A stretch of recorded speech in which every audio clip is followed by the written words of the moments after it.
આપણી દીકરી પરણીને કોઈના ઘરે જાય, કોઈની દીકરી આપણા ઘરે આવે, આ લાજ બાજની પ્રથા કોઈ ના જોઈએ.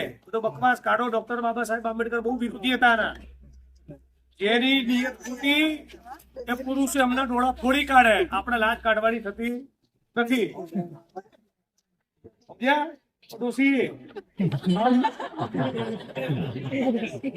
મારી દીકરો તમારા ઘેર આવ્યું ને હેરાન ના કરતા. પેલો ડોહો નહીં જપત ભલે ના જપતો દેશ સોનો મોટો.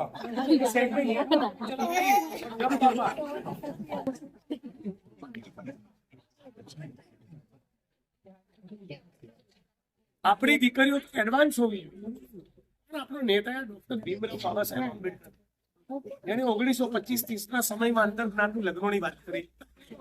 અંગ્રેજી બોલનાર પરદેશમાં ભણ્યો, લંડનમાં ભણ્યો, અમેરિકામાં ભણ્યો, અને 2025 મારી બેનો નાચ કરે. આવું હોય? લાજ કાઢવાથી રિસ્પેક્ટ નથી. લાજ ચાલી કહેશે મારો જેઠ નાગો હતો કહેશો.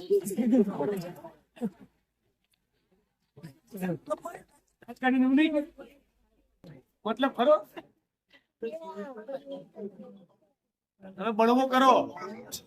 કોઈ હામો પડે મને કહેજો જિગ્નેશ મેવાણીની બેન જો ખબરદાર નહીં કાઢું. તમારી ફોજગણ ફૂટવાની છે થાય છે. કઢાઈ લેટ કામ તારું કઢાઈ લાજ. Very good. તાલી પાડો રેડાબેન માટે.